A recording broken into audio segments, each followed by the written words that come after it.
साहिबान कदरदान, दिसंबर की सर्दी आ गई है और इसी के साथ घर का व्हाट्सएप नोटिफिकेशन सेंटर भर चुका है। शर्मा जी के बेटी के आए 98% मार्क्स प्री बोर्ड एग्जाम के अंदर, तो 12वीं में तो मचा ही देगी। और दूसरी तरफ गुप्ता जी के बेटे तो आईआईटी की कोचिंग करते हुए बोर्ड एग्जाम की तैयारी कर रहे हैं। तू क्या कर रहा है नलायक?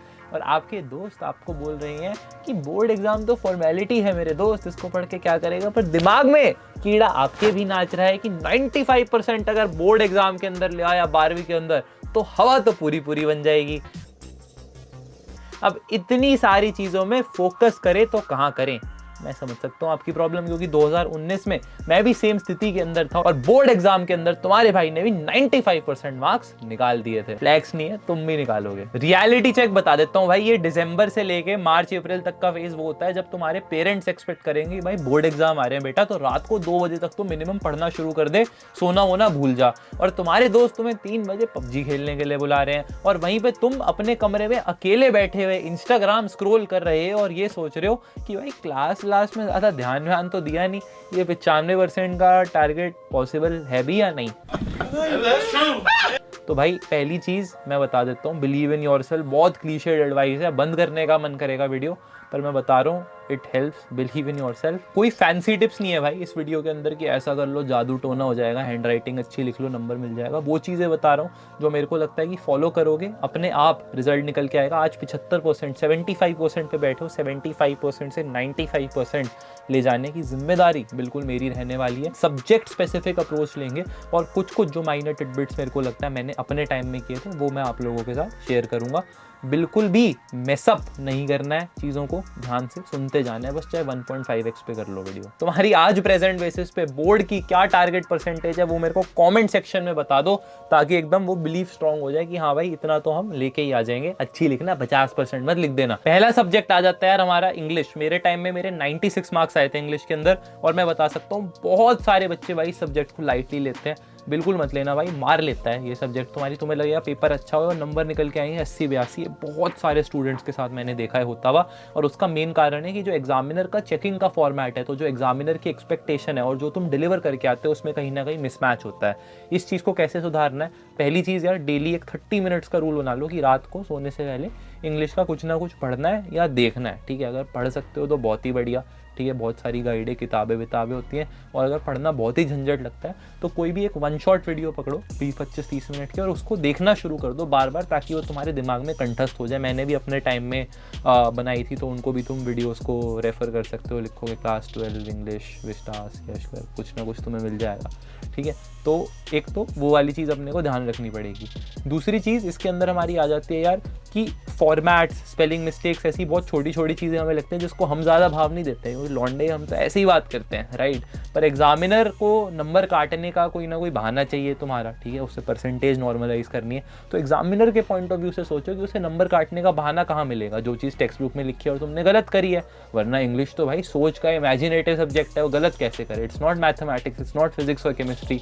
तो वो इसी तरीके से तुम्हारे नंबर काट सकता है। तो इस चीज़ को हमें ध्यान में रखना है कि हम इस तरीके की कुछ भी फालतू की गलतियाँ ना करें। और तीसरी चीज़ मेरे को लगता है कि सुंदरता ऑफ पेपर, ये शायद पूरे बोर्ड एग्जाम के लिए ही ट्रू है कि लुक्स डोंट मैटर बोलने वाली जो लड़कियां होती हैं और वो फिर ठर्रे लॉन्डो के साथ ही मिलती है ना, तो वही सेम एग्जांपल यहाँ पे भी है कि प्रेजेंटेशन डज नॉट मैटर और ये सब जो बोलता है, मेरे को लगता है फालतू की बात है। सबसे ज़्यादा भाई बोर्ड एग्जाम ही है जिसके अंदर आपकी प्रेजेंटेशन मैटर कर। पीले रंग का, येलो रंग का हाईलाइटर खरीदो, 20 रुपये का आता है, फेबर कैसल का बढ़िया होता है। हर आंसर के नीचे हाईलाइट करना, और जो भी तुम्हें सबसे क्लीशे चीज़ें लगती हैं ना कि ये चीज़ें तो लड़कियां करती हैं, ऐसे बोलते हैं ना अगर तुम्हारे दोस्त, वो चीज़ें करके आनी पड़ेगी बॉस, नंबर पक्का मिलेंगे। ये चीज़ प्री बोर्ड के बाद हमारे जो टीचर थे यार, वो बोर्ड की चेकिंग कमेटी के कुछ थे, मतलब ऐसा कुछ सीन था, तो उन्होंने बताया था कि एस्थेटिक्स पे भाई आपके पेपर को काफ़ी ज़्यादा जज किया जाता है। तो जो बाल नीचे करके ऐसे यूं कमर वमर दिखा के अपनी एस्थेटिक फोटो खींचते हो ना लॉन्डो, वो दिमाग थोड़ा सा उस पेपर के पन्ने पे भी लगा देना है अपने को। ठीक है, फिजिक्स का भाई सबसे बड़ा फंड है डेरिवेशन और न्यूमेरिकल, जिसमें मेरे को लगता है कि डेरिवेशंस को हमें ज़्यादा वेटेज दे देनी चाहिए न्यूमेरिकल्स के कंपैरिजन में। ये दोनों चीज़ें तुमने इक्वली लेवल पे सॉर्ट कर प्रैक्टिकली, तो 70 में से 60 प्लस थ्योरी में लाने से तुम्हें कोई रोक नहीं सकता। और अनलेस तुमने लैब असिस्टेंट को अभी थप्पड़ मार दिया, वहाँ पे 30 या 29 से तुम्हें नीचे प्रैक्टिकल में मिलने नहीं है नंबर। तो ये चीज़ अपने को समझ आ गई, तो थोड़ा और डीप डाइव करते हैं फिजिक्स के अंदर। मेरे टाइम में भाई ये चीज़ नहीं होती थी, पर अब बहुत बढ़िया चीज़ आ गई है। चैप्टर्स की जो 1 शॉट वीडियोज़ होती हैं, इनको मेरे को लगता है कि आपको देखना शुरू करना चाहिए। Number 1 advice. इसका क्या मतलब है कि भाई पेन पेपर कॉपी लेके बैठो और पिक्चर की तरह नहीं देखना, एक्टिव लर्निंग करते हुए जो चीज़ें समझा रहे हैं वो समझ लो। और जितनी भी डेरिवेशंस हैं भाई, उन सबको, ये मैंने अपने टाइम में किया था। 5 रुपये की कॉपी आती थी क्लासमेट की हमारी, 28-30 पन्नों की, वो इनफ होती है। क्लास 12 की जितनी भी सारी हमारी डेरिवेशंस हैं, उन सबको कंसाइज करके उसके अंदर मैंने लिख लिया था सुंदर सुंदर हैंड राइटिंग में, ब्लैक ब्लू ऐसे, ठीक है। तो एकदम वो बढ़िया मेरी कॉपी बन गई थी। लास्ट तक मेरे को कोई भी डेरिवेशन रेफर करनी है वो मैं उससे कर सकता था। तो ये वाला काम कर लिया।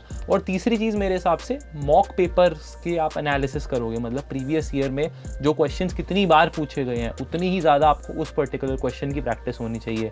बहुत सारे पब्लिशर्स की किताबें आती हैं, स्पॉन्सर्स नहीं लेते, इसलिए कोई नाम आपके सामने नहीं लूँगा, पर कोई भी आप एक पब्लिशर की किताब पकड़ो प्रीवियस ईयर क्वेश्चंस की, और उसके बेसिस पे फ्रीक्वेंसी ऑफ क्वेश्चंस देख लो कि कौन सी डेरिवेशन पिछले 10 सालों या 20 सालों में कितनी बार पूछी गई है, और उसके बेसिस पे ही आपको वो चीज़ कंठस्थ होनी चाहिए। फॉर एग्जांपल कोई 5 स्टार डेरिवेशन है, मतलब 5 बार पूछी गई है पिछले 10-15 साल में, तो वो आपको भाई रटी भी होनी चाहिए कि सोते हुए भी कोई पूछ ले तो आप बता दो, राइट। इस तरीके की आपको क्विक टिप्स, हैक्स इस तरीके के समझने पड़ेंगे, और एग्जामिनर के एक्सपेक्टेशन के हिसाब से अगेन अपने दिमाग को मॉडल करना पड़ेगा। अब तीसरा सब्जेक्ट आ जाता है केमिस्ट्री।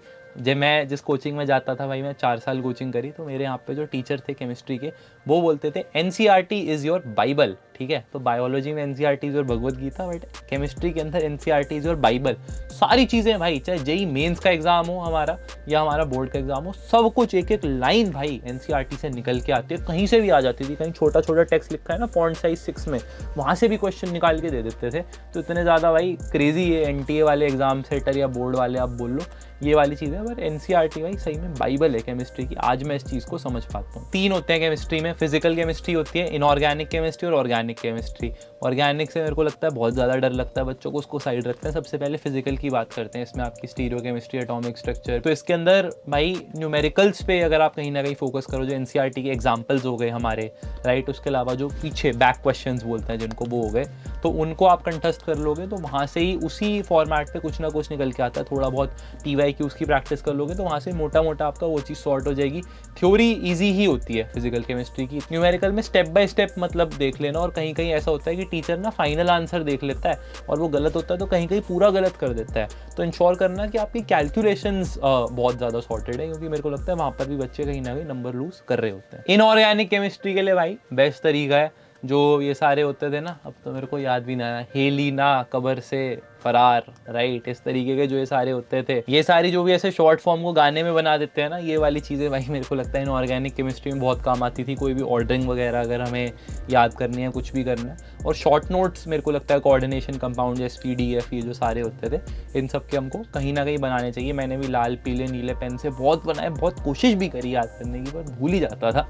पर इसकी वही है भाई तरीका, बार बार आपको कहीं ना कहीं प्रैक्टिस करनी पड़ेगी, और उम्मीद करनी पड़ेगी एग्जाम से एक दिन पहले आपको ये सारी चीज़ें मतलब याद रह जाए। Okay. मैंने तो ये भी किया था कि वो जो मैंने एक पतली सी कॉपी बनाई थी इनऑर्गेनिक केमिस्ट्री के लिए, तो उस वाली कॉपी को तो मैं लेके ही चला गया था, क्योंकि मेरे को लगता है जो रटने वाली चीज़ें होती है ना, हमारी इनऑर्गेनिक केमिस्ट्री मोस्टली रटने की होती है, तो रटने वाली चीज़ें we are most likely to forget. जैसे तुम न्यूमेरिकल वगैरह नहीं भूलोगे क्योंकि तुम्हारा हाथ चलता है, तो तुम्हें याद हो जाती है वो चीज़ कि किस तरीके से चलती है, राइट। बट इनऑर्गेनिक में भूलने का वो होता है। तो मेरे को लगता है कि एग्जाम से एक रात पहले अगर हमें कुछ पढ़ने की ज़रूरत है, 6 घंटे पहले एग्जाम से, 2 घंटे पहले, तो वो इनऑर्गेनिक केमिस्ट्री है कि हो सकता है कि आप एग्जाम सेंटर से 1 घंटा पहले कुछ पढ़ो बाहर खड़े खड़े, और वही क्वेश्चन आपका पेपर में निकल के आ जाए, तो बहुत ज़्यादा बल्ले बल्ले हो जाती है। तो ये मेरे साथ भी हुई थी, और मेरे 95 मार्क्स आए थे केमिस्ट्री के अंदर। ऑर्गेनिक भैया भगवान भरोसे, मेरे को लगता है मेरी ज़िंदगी से जो 5 नंबर कटे केमिस्ट्री के, वो ऑर्गेनिक के अंदर ही कटे, ठीक है। तो हैलो एल्केन, हैलो एरीन, ये सब तो मेरे को समझ आते थे, बट एल्डिहाइड कीटोन ने अपने को बहुत ही ज़्यादा परेशान किया। इनके अंदर जो भी रिएक्शन के मैकेनिज्म है, बाकी जो हमारे चैप्टर हैं एल्डिहाइड कीटोन वगैरह के, इनको याद करो। नेम रिएक्शन के बहुत सारे निकल जाते हैं क्वेश्चन, तो उसकी आपको बनी बनाई शीट मिल जाती है 1 पेजर, जिसमें सारे नेम रिएक्शन होते हैं। कैनिज़ारो, एनिज़ारो, पता नहीं भाई क्या क्या होते थे, फ्रीडल क्राफ्ट इक्वेशन, एल्काइलेशन, तो वो सब चीज़ें मेरे को लगता है कि अपने को फोकस करने की ज़रूरत है। और अगर आपको भी डर लगता है ऑर्गेनिक केमिस्ट्री से तो organic OP in the chat. Basic advice सही है, फिजिकल और इनऑर्गेनिक को कवर करो सबसे पहले। स्कोरिंग होती है ऑर्गेनिक के अंदर, मेरे को लगता है कुछ ना कुछ भसड़ हो जाती है, कुछ बाहर से आ जाता है या पता नहीं, मेरा खुद का ही इनहेरेंट डर है जिसकी वजह से मैं तो थोड़ा बचता था। पर मेरी एडवाइस ये होगी कि फिजिकल और इनऑर्गेनिक की तरफ फोकस करो। 99 नहीं तो 95 तुम्हारे भाई की तरह तो आ ही जाएंगे। मैथमेटिक्स बहुत ज़्यादा स्ट्रॉन्ग था तुम्हारा, क्योंकि तुम्हारे भाई के पापा ने बेल्ट ट्रीटमेंट दिया था भाई को, हमको बहुत मार मारे थे, बेल्टे बेल्ट। कि मैथ्स में तो नंबर लाने ही है। सेकंड क्लास थर्ड क्लास बचपन में इतनी मार खाई मैथ्स के पीछे कि मैथ्स अपने लिए ईजी था। 97 मार्क्स यार मेरे मैथ्स में आए थे क्लास 12 के अंदर। और अगर तुम्हें डर लगता है मैथ्स से तो मैं बता देता हूँ भाई, कोई तरीका नहीं है। मोटे मोटे 400 पन्नों के रजिस्टर होते हैं, उनको चीर फाड़ के भर दो, बिल्कुल पेन चला चला के बॉल पेन पूरे ख़त्म कर दो, रिफिल खरीदते रहो उसकी। और यही काम मेरे को लगता है मैंने किया, जिसकी वजह से मैथ्स के अंदर मेरे 97 मार्क्स आए। मैथ्स के अंदर जितने मेरे प्री बोर्ड के अंदर नंबर थे स्कूल में, उतने ही मेरे बोर्ड एग्जाम के नंबर आए। तो इसलिए मेरे को पता था मैथ्स में तो मैं अच्छा ही करने वाला हूँ। जो मैंने पर्सनली फॉलो किया था, ये R D Sharma, RS Agarwal, किसी चीज़ को हाथ नहीं लगाया था। 3 चीज़ों पे फोकस किया था, NCERT, एक एग्जाम्पलार करके हमारे टाइम में बुक आती थी, और तीसरा कि पिछले 10-15 साल में मैथ्स के कौन से क्वेश्चंस ऐसे पूछे गए हैं जो NCERT से बाहर के हैं, राइट। उन क्वेश्चंस को मैंने कहीं ना कहीं प्रैक्टिस किया। मतलब ऐसे क्वेश्चन नहीं जिनकी फिगर चेंज हो गई है, जिनमें कुछ ना कुछ नया कॉन्सेप्ट लग रहा था या 2-3 कॉन्सेप्ट मिलके आ रहे थे। इस तरीके कभी कभी 6-6 नंबर के क्वेश्चन आ जाते थे। तो उन सब पे मेरे को लगता है मैंने काफ़ी ज़्यादा स्ट्रॉन्ग फोकस किया। और दूसरा फोकस जो मैंने रजिस्टर चीर फाड़ के भर देने की आपको बात बोली है, उससे मेरा मतलब है कि आप पे स्पीड कहीं ना कहीं आप डेवलप करो। चाहे आप बड़ा बड़ा लिखना शुरू करो उसके अंदर, ABCD, ठीक है, X+Y, sine theta cos theta, बड़ा बड़ा लिखना शुरू करो पेज पे। पर मैं चाहता हूँ कि आपको अपना हाथ जल्दी चलाने की प्रैक्टिस हो जाए, क्योंकि मैथ्स में वो बहुत काम आता है कि कोई चीज़ आपकी कहीं अटक जाती है तो आप अटके रह जाते हो। तो उस चीज़ को आप बाद में रिविजिट कर सको पूरा पेपर कंप्लीट होने के बाद, उसके लिए आपके पास शुरू से टाइम होना चाहिए। और वो टाइम आपको हर क्वेश्चन बाय क्वेश्चन थोड़ा थोड़ा टाइम बचा के ही वो लास्ट में आप टाइम निकाल पाओगे। वरना बहुत सारे बच्चों का ऐसा होता था कि पेपर ही छूट जाता था मैथ्स का। तो वो मेरे लिए केस नहीं था। मेरा आधा घंटा 40 मिनट पहले आई थिंक हो गया था। तो आराम से रिवाइज करके अच्छे से भाई मैं प्रेजेंटेबल पेपर दे के आया। तो मेरे को पता था कि मैथ्स में तो अपने को आने ही है नंबर। फाइनली 5th सब्जेक्ट हमारा होता है जनरली भाई कंप्यूटर साइंस या फिजिकल एजुकेशन था मेरे टाइम में। तो लोगों का, मेरा फिजिकल एजुकेशन था, मेरे 96 मार्क्स आए थे यार उसके अंदर। ज़्यादा पढ़ने की जरूरत नहीं है। What are the 5 benefits of yoga तुम खुद भी बता सकते हो, राइट।